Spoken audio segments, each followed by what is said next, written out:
Are you a healthcare professional working with breastfeeding infants? Wish you knew more about assessing and treating tongue ties? Earn continuing education credits and transform your practice with the Professional's Guide to Tongue Tie in the Breastfeeding Infant. It's perfect for any practitioner who works with infants and their mothers, especially those working through feeding challenges. Learn to identify who needs treatment, build a qualified care team, and provide holistic care options. Discover the ins and outs of frenotomy, including procedure preparation and best aftercare practices. By the end, you'll be confidently supporting breastfeeding families armed with the latest protocols and be part of an interdisciplinary community of experts just like you. Tongue ties are nothing new, but the right way to assess and treat them is. Ready to make a real difference? Join now and become a tongue tie expert. Sign up today at tonguetieexperts.net/professional and become the evidence-based resource that your community needs. To show my gratitude, I'm offering you a special discount as a podcast listener. Use code PODCAST40 to save 40% off today.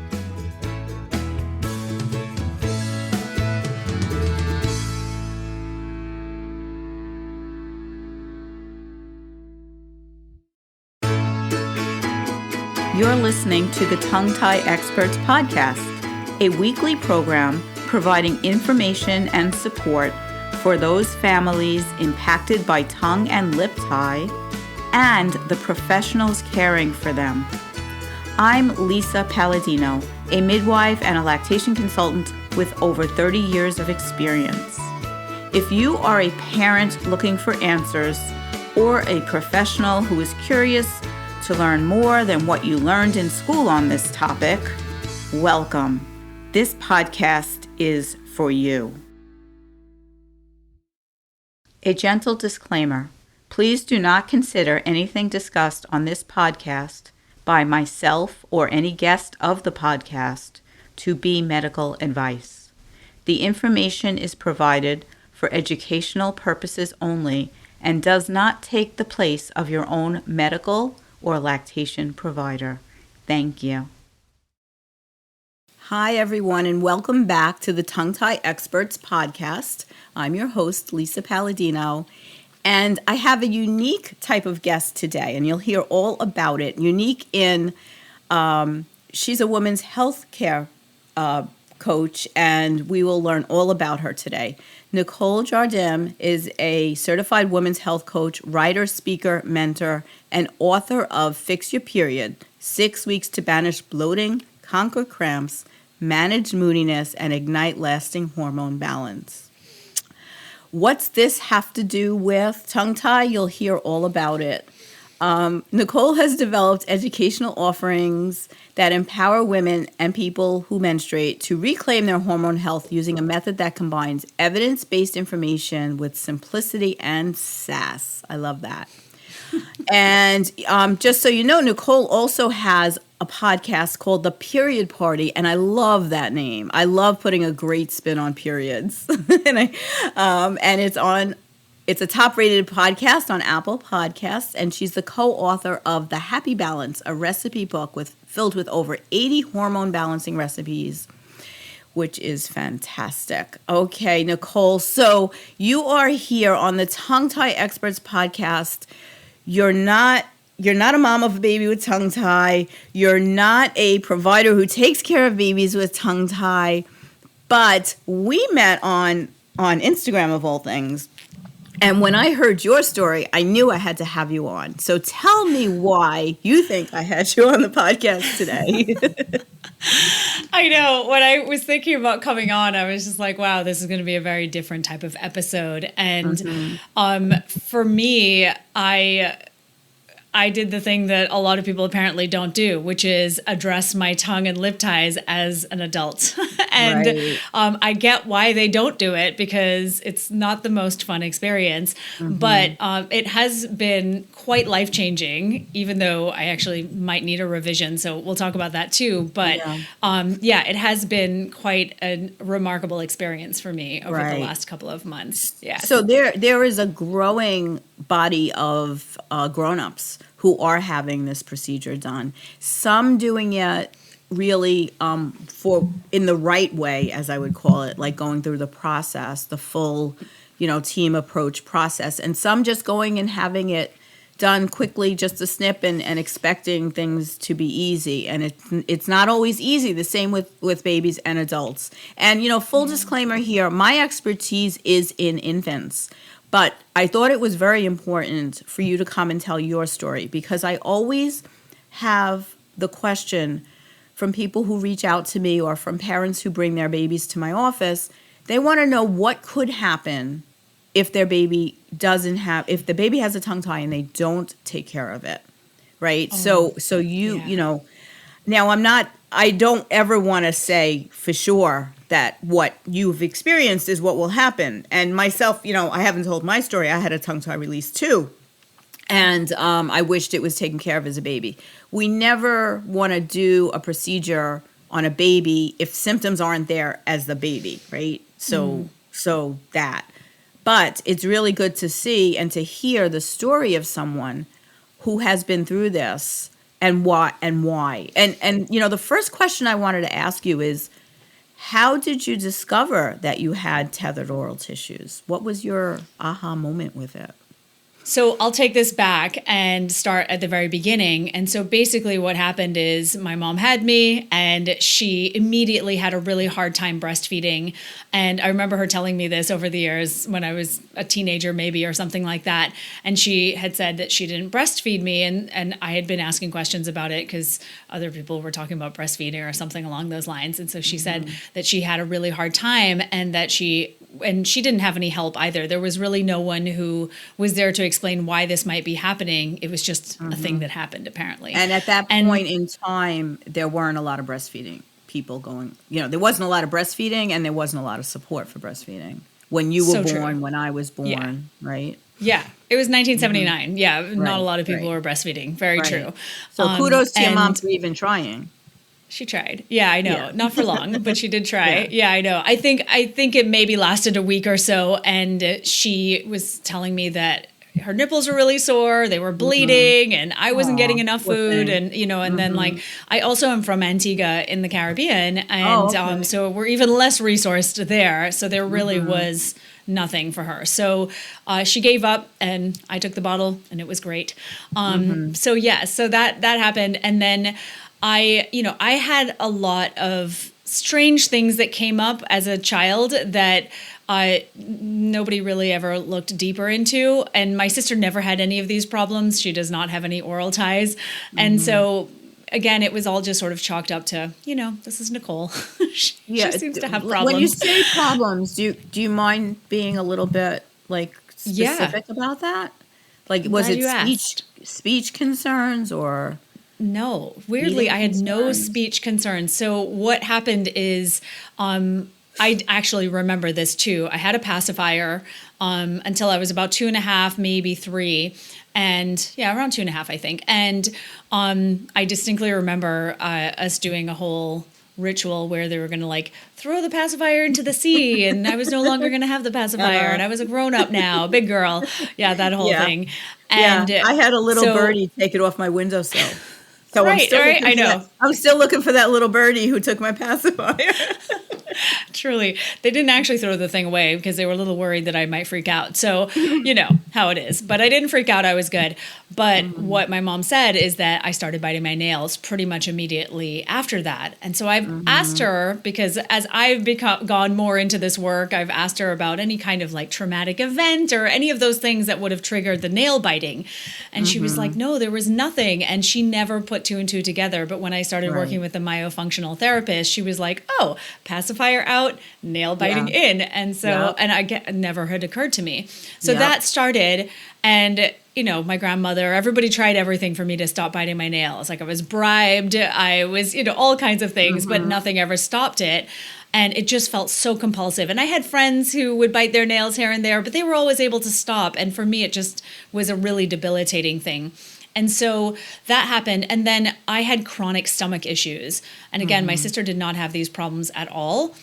And so I distinctly remember as a little girl, like 4, 5, 6, and then even on after that, every time I got nervous, I would throw up. And so and I constantly felt like I had a nervous stomach. I always felt on edge.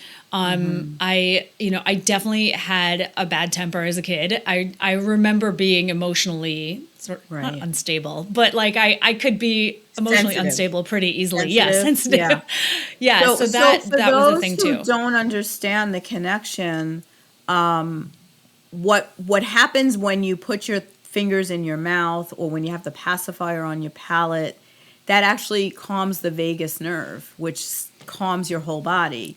So those people who have a high palate, tongue tie, aren't able to keep their tongue up to their palate and calm their vagus nerve down in that way, which is the natural way, and do things to substitute. So you're nail biting, and I was the same. I always bit my nails, and my mother tried everything. Yeah, I had the pacifier. I bit my nails. My mom used to tell stories. She's passed now, but she used to tell stories that I would vomit across the room. I had such bad reflux. And they thought it was the formula, so they put me on whole cow's milk at 3 months old. Wasn't that nice of them? Pretty sure that they might have done the same for me too. Yeah. I know. It's kind of crazy when you think about it. So all of those things was little Nicole trying to soothe her system, and the emotions go along with that.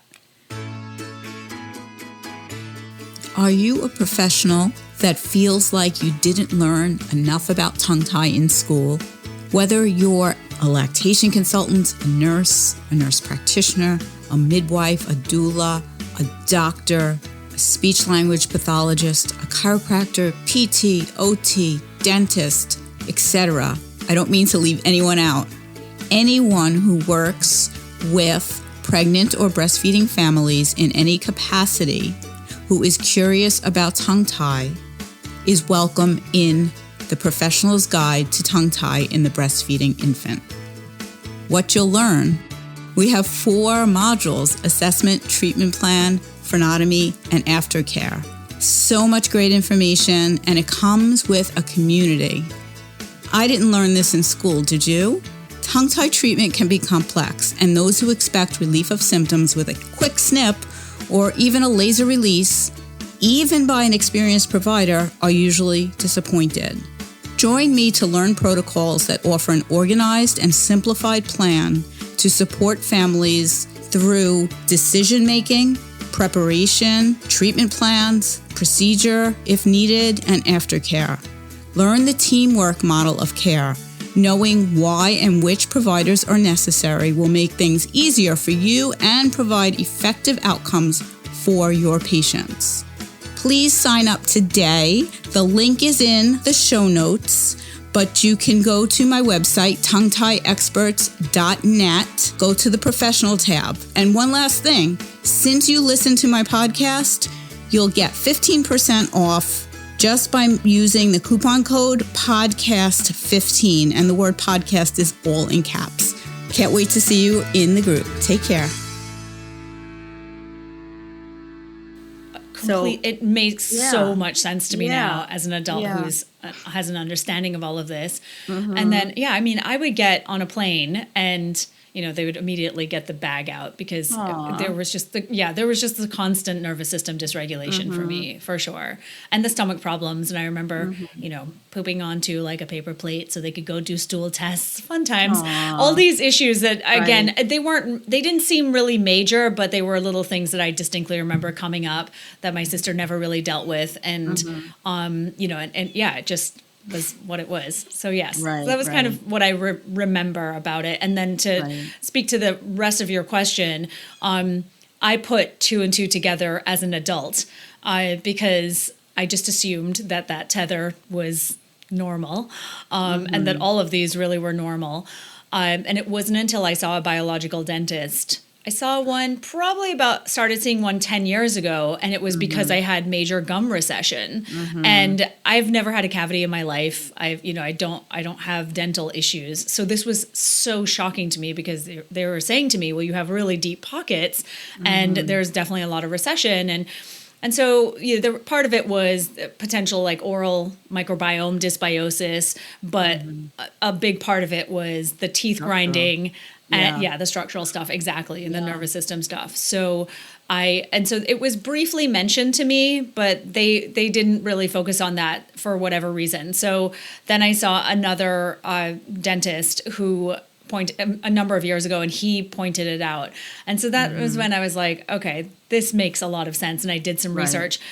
And then I found the dentist I ended up working with, and he did a ton we had a whole in-depth session and lots of questions, and he did a lot of measurements and things like that. And that was really when I decided I needed to do something about this. And he didn't just release your tie. There were things you did to prepare for it. And one of the way I feel is the older you are, the more you have to do to prepare. And sometimes that's not really what is going on in practice, because people think, oh, it's easy for an adult. And it's not easy the procedure itself can be pretty quick. But the preparation is important. And I myself will say that I know I didn't do as much as I would have done now, knowing what I know. I mean, I did some myo and I did some CST and I did some chiro all the time. I live with, my chiropractor is one of my best friends. I'm always getting chiro. But I wish I had done more myofunctional therapy before and after. And do you know how silly I was? I didn't even take a before picture under my tongue. What? Because I thought the myofunctional therapist took a picture of me, and she didn't. And at the time, the dentist that I went to wasn't taking pictures unless you were part of a research project. So I don't even have any before and after pictures. But anyway, I digress. I like to tell my story too, here and there. But it's so helpful. Yeah.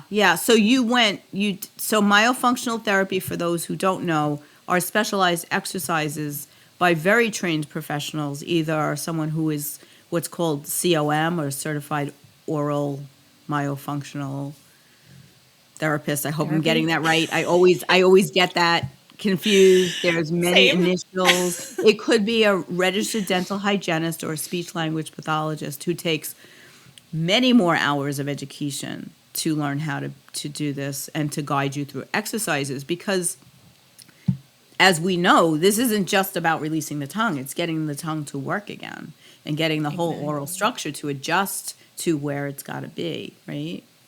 That was what was so shocking to me, is that I just didn't even realize what went into it, because there was a dentist that said, oh yeah, you just see your myofunctional, or you just see a myofunctional therapist and then you get on with your life kind of thing. Right. And it didn't feel quite right. And so when I found this dentist, he works with an osteopath as well as a myofunctional therapist. So I did a combination of both. And the osteopathic work was really what saved me in this particular situation, which I'll get into. But that was a lot of preparation with him. And then there was a lot of preparation with the myofunctional therapist. And so I feel like I could still have done more. In fact, I wish I had. You do the best you can, right? But this is it, right? I know. And so then, as you know, I ended up getting COVID the week before I was supposed to have the procedure done. Right. And so I was so bummed, because I had been preparing for so long, and it takes a lot of scheduling and finagling with 3 different practitioners to really get the timing right. And so in the end, I did the procedure 2 weeks after being diagnosed with COVID, even though I had, so it was like really a week after COVID had ended for the most part. I was not prepared. And I that's my biggest regret, is that we didn't wait longer, because nobody had really any idea that it would have such an impact on me. But I was clearly so inflamed. And so my post-surgery situation was not great. And then, of course, Right. I subsequently looked up the research to see if there was a problem with getting surgery right after having COVID. And there is. Yeah. There's not a ton of research, but there's also a ton of anecdotal reports of people having a hard time recovering. So that was one of my issues. That was unfortunate. And, not to get into a COVID discussion, but the inflammation is real and more than we, I think, anticipated it would be. We know that if you get a viral infection like mono, there's inflammation that continues in your body. But this seems to be a particular type of inflammation that can last. And I do know I had a family member that was going to have an elective surgery, and the surgeon said to her, if you're going to have this, you have to make sure you're not exposed to COVID before, and we won't do it within 3 months of COVID. So people are starting to realize that. Yeah, which is amazing, and I'm so glad about that. But my dentist and my osteopath and my myofunctional therapist, none of them had this experience yet, so I was there first. Right. And, you live and learn. And then also I should add into, I know you know this, Lisa, but I also had an appendix that was not doing so great, which I did not know about until about 4 weeks ago when I had to have emergency surgery to have it removed. Oh, wow. And so I've felt that sort of lower right quadrant pain on and off for quite a long time now. So my sense is that there's been a latent infection that has been wreaking havoc in my whole abdominal area and subsequently throughout my body and creating a ton of inflammation. So I feel like that played a role in it as well, because it was funny, like during that COVID experience, I did have, abdominal pain as well, even though I know it affects the gut. So I felt like it was just sort of a combination of things that happened that created this. Yeah, I had belly pain when I had COVID too. It was like, I didn't even have the headache that most people have, but I had stomach pain. That's interesting. Yeah. So enough about funny COVID. How that works. I know. So you had like the trifecta. You had COVID, then you had the release, and then you had appendicitis. What was the timeline between the release and the appendicitis attack? So the release, I had COVID like 2 weeks before the release. The release happened on June 10th. And then I, had a long recovery, which I can totally get into. I should also talk about the symptoms I had as an adult too. I feel like if absolutely. that's helpful for people. Yes, absolutely. And then I had the appendicitis was 4 weeks ago. So it was it was like the 10th of September, weirdly. Right. Yeah, so like 3 months after the surgery. Wow. So you mentioned the receding gums, which is definitely something structurally that happens in the mouth. Yes. Were there other symptoms that you weren't aware were related to the ties that happened as an adult, that when you started researching, light bulbs went off for you?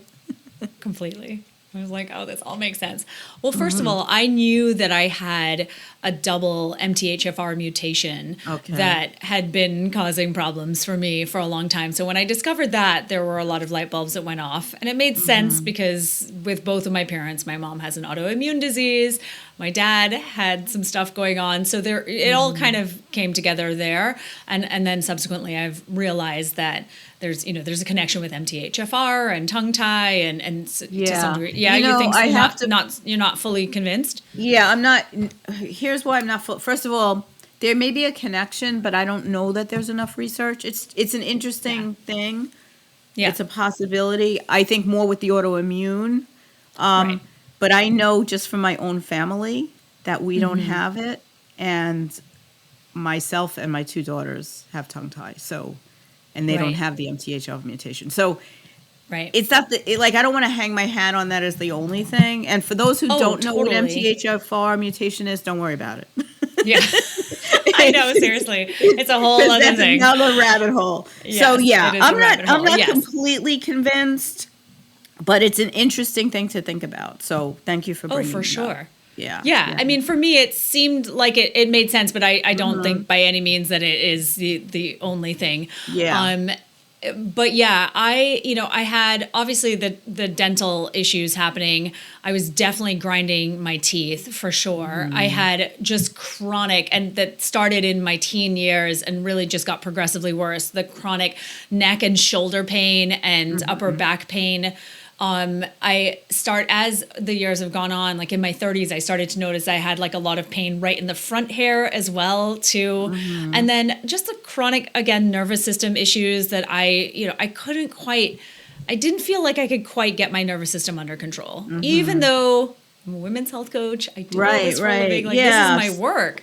Right. So, exactly. Yeah. You know, that's important to note. I mean, I'm just assuming that you're someone that's not eating the standard American diet, living an anti-inflammatory life, staying away from toxins whenever you can. You know about sleep, you know about exercise. So you've done all the things and you still had symptoms. Can I ask you about your sleep? Do you mind me asking if you were snoring? Yes. So that was what I was going to say, is that I was definitely mouth breathing, and it was getting progressively worse through my 30s. And I was definitely snoring as well. I never felt like I had a good night's sleep. Like, I never woke up ready to jump out of bed. I don't know that that's happened to me in a long time. And just so fatigue after even a good night's sleep. Right. And there were a few other things. I had chronic pain in like one of the teeth down here on the bottom left. And it was that same dentist a few years ago who pointed out the ties, who said, well, it's likely what's happening here is there's a lot of friction with this particular tooth.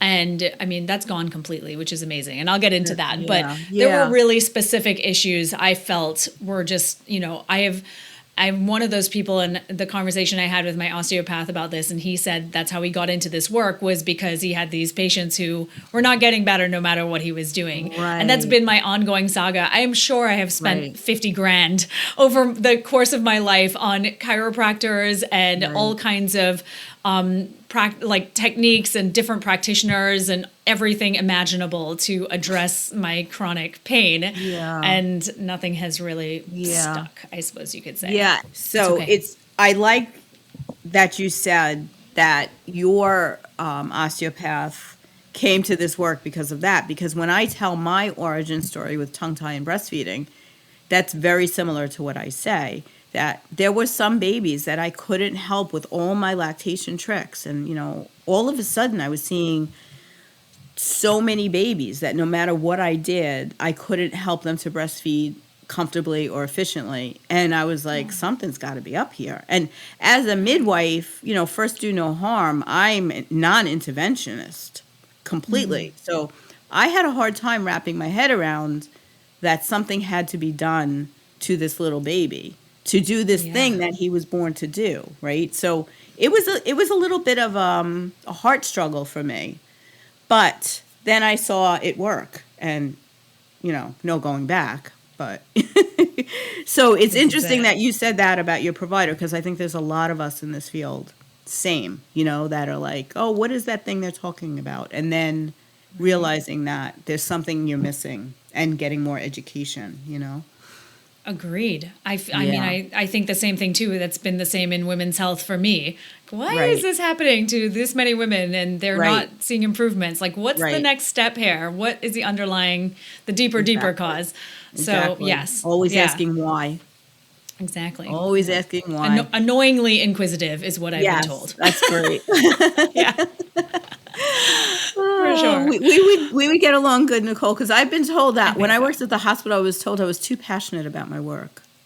What does that even mean? Are you kidding? Like, that's what we need. Exactly. Yeah, it's the only way this is going to change. That's the only way you see change.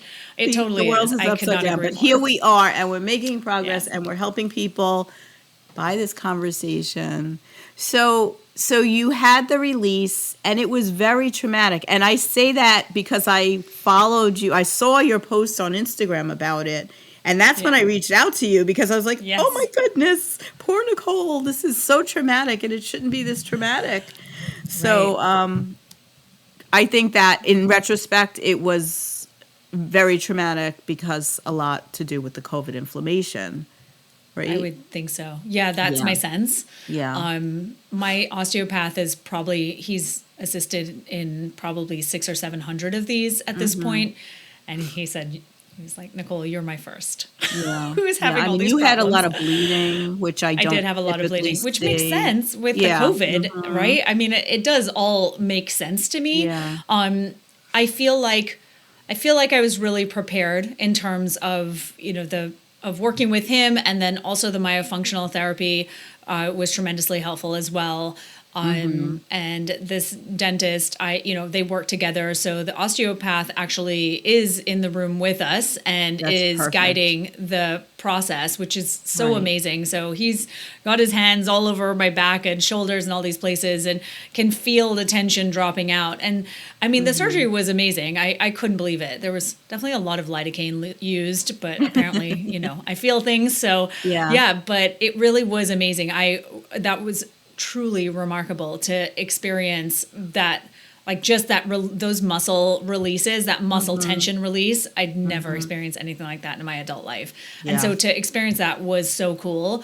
And then getting up off of the chair and just feeling, I just felt like you saw my video. I was so loosey-goosey. It was the craziest thing. I really could not believe it. And I have never felt like that, even after the most amazing body work session that I've ever done. So this was very much felt like a game changer. And then the recovery process started and that was really hard. I felt like you told me that, you tend to see reattachment happen in chronic inflammatory situations, which made a lot of sense to me. I won't lie. I'd definitely been really stressed for the first half of the year. There's a lot going on in my work. And so I recognize how my own lifestyle contributed to that too. But even so, it didn't seem like it matched compared to what my doctor was saying to me. And now I look back at the appendix situation and I'm pretty sure that was a big contributor as well, because after the appendectomy, I felt like how I should feel because of the amount of amazing things I do for my health on a daily basis. Yeah. And so I finally started to feel like I know I should feel and haven't felt for a really long time. So it was one of those combination things. Yeah. I'm sorry that you had to go through so much, but your journey seems to be worth it. I think so. It's, it's kind Would of you what it recommend, is, right? like, even though you had like one of the hardest experiences, you had a lot of pain, you had a lot of bleeding, you had a lot of inflammation, would you recommend this journey to other 100%. Adults? Yeah. I really would, even though it was so hard. And the reason I say this is because I distinctly remember, a day later waking up without any neck pain or back pain for the first time in, I don't know, a decade longer. I'm not entirely even sure, my whole life. And that was so cool. And I was still on medication, of course, so I recognize that. But even 3 weeks later, I still felt how I was feeling in the very beginning. And so that was amazing to me. And so what has, subsequently happened, there have been some slight reattachments in the upper and the lower lip. And there's like a little bit of a tie on the left side of my tongue that just was not there before at all. It showed up post-surgery. So there have been a few things that have shown up, but I still feel like I got like a 50 to 60% improvement in pretty much everything. And that's so great. I will likely go back and redo the tongue and see how I do with that. And then maybe the two lips, we'll see how we go. But I'll start with the tongue and go from there. But my back and neck pain has definitely changed quite dramatically. That's great. Sometimes like it's not great, but it likely has to do with other things in life too. I completely stopped biting my nails. Like I have nails. That's amazing. That's like so crazy amazing to me. Yeah. And really can't get over that. Did that get better just with the myofunctional therapy, even before you had the release? It didn't. I had the release done, and I've like here and there, I'm like, oh yeah, that thing. I used to do this thing. So once in a while, I'll like go to bite a nail. Right. But it is from the release onwards, I just haven't done it. It was just like magic. It was and your tongue crazy. Is up. Your nose breathing now. Your tongue so I'm is nose up. breathing. That's what's so amazing is going to sleep. Like my tongue is, touching the roof of my mouth, and I'm sleeping with my mouth closed. So that's Isn't also incredible to me. Yeah, it's like the weirdest thing because it's things you don't even realize are a problem or are so problematic that now don't even happen anymore. The teeth grinding is gone completely. That pain that was just chronic in that tooth, I didn't know what I was going to do about that tooth. It's completely gone. I do not experience any tooth pain anymore. Yeah. Beautiful. So yeah, the nose breathing, no mouth breathing, no snoring, at least not that I know of. Right. I feel like I definitely get deeper sleep. I use an Aura ring. So it tells me, what's different. And other things too, like pelvic floor tension that was just completely released after the surgery, which I found to be really remarkable too. That is so cool because yeah, everything is lots of attached. things. And like I like to Yeah. say to parents, when they say to me, why do I have to go to a physical therapist or an osteopath or whatever for my baby if it's in the mouth? And I say, well, if there's tightness somewhere, there's tightness everywhere because everything's connected, right? So the same with an adult and even more dramatically, so yeah, to me, the body work portion, like I love craniosacral therapy, which has saved me. Same. And I see miraculous things on babies. Sometimes it's not the only thing needed, but it does literally shift things for people. So I think that your story is definitely valuable, and I so appreciate that you've shared it with us because I think it's important to look at this from all perspectives, and you have a unique perspective, but a perspective that I have a feeling that there's people in my audience that are going to be raising their hands and saying, me too, I did this too, or maybe looking at their own symptoms and life and saying, maybe this is me too, and figuring out what to do about it. So, I hope so. Yeah, I and hope so. the first stop is not a dentist. The first stop is, I would say, a myofunctional therapist. Do you agree? Yeah, I mean, I went to this dentist first, and he works with this team. So he was like, I'm definitely not the first person you need to talk to. I'm going to do all of these measurements on you, and I'm going to tell you what I think, and then I'm going to tell you need to go and book an appointment with the osteopath and the myofunctional therapist right away and get started there. And it is incredible to see how they all work together. And it's very reassuring because I feel like this can be very overwhelming. It's very daunting. And there's just a lot. There's a lot of moving parts. There's the myofunctional, and you have to keep up on those exercises and those appointments, and then doing the body work side of things as well is a lot. And for someone who has to travel, because my osteopath is an hour away, so is a dentist, and the myofunctional therapist is about 40 minutes away. So, it's kind of a mission. I understand that it's a lot for people, but I truly can't get over the difference. Like my nervous system changes as well. I feel like I'm just so much calmer. And that's like one of the biggest things I've noticed as well. It's funny, I had jaw pain the other day. I wasn't entirely sure what was causing it. I don't know. Maybe maybe I did grind my teeth or something, but it has, that's the first time maybe in 4 months that I've had this pain. And I was like, gosh, I used to have this so often. I'd forgotten what it was like, and because it hurts. And, so these things that it's funny how when you don't have symptoms anymore, how much you just forget that they were a problem until they pop up or you're reminded. So I feel like for anyone who is struggling with any of the symptoms I just described, and so many women particularly have said to me, man, I have spent so much money on chiropractors and massage therapists and all kinds of things over the years and never really gotten the relief I am told I should be getting. And that's prompted them to look into this. And I've, it's funny communicating with so many people on Instagram, like you and I talked, how many of them were inspired by my journey to go and look into this and actually get the release and have had majorly amazing results. So, yeah. Yeah. So, the other thing that you said about you don't realize the symptoms are better, I like to make a list, and this is what I advise for anyone, whether you're whatever age you're on, you are when you're going through this journey, is make a list as you listed out for me today, the symptoms you had before, and then keep that list with you and see what happens after the release. If the symptoms go away and they don't come back, even if it looks like reattachment, it's not it's a functional diagnosis. So if it looks like there's phrenum in your mouth, but everything's still working well, then there's no ties anymore, right? So I'm not talking about your situation. I'm just talking in general. So keeping a close watch, because nobody ever says they feel better, right? Like, like I do in my women's health practice, I do a medical symptoms questionnaire with numbers, because you see the numbers go down. But if you say to someone, how do you feel? Do you feel better? They're like, eh. And then when you show them the numbers and you say, well, You scored a 50 before, and now you're scoring a 4. Look, and then they're like, wow, I really do feel better. I'm like, yeah, remember you said this hurt and that hurt, and now it doesn't. So you don't realize how much you improve until you look at how bad you felt before. It's a really good point. I know. Yeah. Comparison of the two is so huge and really powerful. I agree.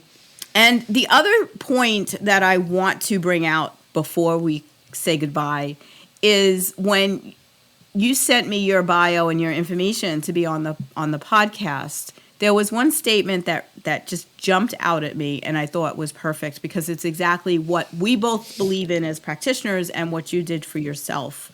So it's outsourcing your health to someone else hardly ever works. You must be educated to be empowered in your health journey.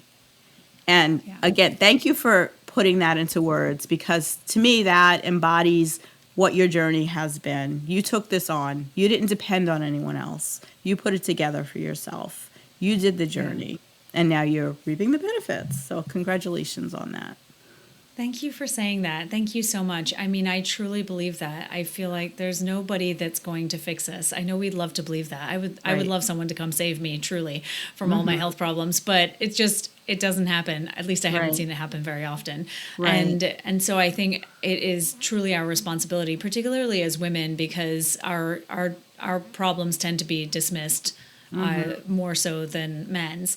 And it really does become our responsibility to really dig deep and figure out what's going on. And that's scary and overwhelming because you've like already got a million responsibilities and jobs in your life currently. And so taking this on is no easy feat and it's not for the faint of heart, but the results can be life-changing. Yes.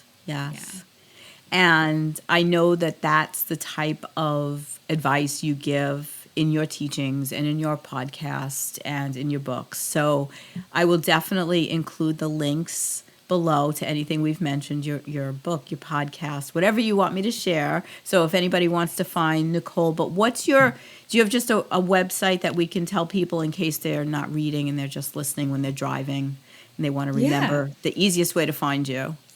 Easiest way is just my name. It's NicoleJardim.com. I tried to keep it simple. Great. And you can find my blog on there, the podcast. You can find my book on there. You can find my courses, pretty much everything. Okay, great. Thank you. So thank you, Nicole, for spending the time with us today. And thank you for the work you do for women. I really appreciate you. Oh, thank you so much for having me. And likewise, thank you for all this incredible work that you do as well. You're changing so many lives. Thank you. Thank you so much for listening to this week's episode of the Tongue Tie Experts podcast. Check out the show notes for useful links about the topics we discussed and for ways to follow us on social media. Please subscribe to us on your favorite podcast app. And if you enjoyed listening, we'd love it if you'd rate, review, and share with your friends and colleagues.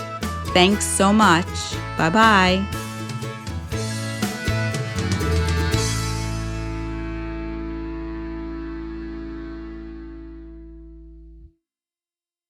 Tongue-tie cases can be confusing, but what if you had a place to ask questions, learn from experts, and connect with professionals who truly understand?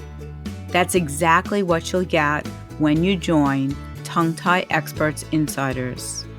It includes monthly online meetups with me, Lisa Palladino, expert guest speakers sharing the latest research and best practices, a private community of other professionals ready to support you every step of the way. For just $19.99 a month, you'll never have to navigate tongue-tie cases alone again. Join the community today. Your future self and your patients will thank you. Sign up now at tonguetieexperts.net/insiders.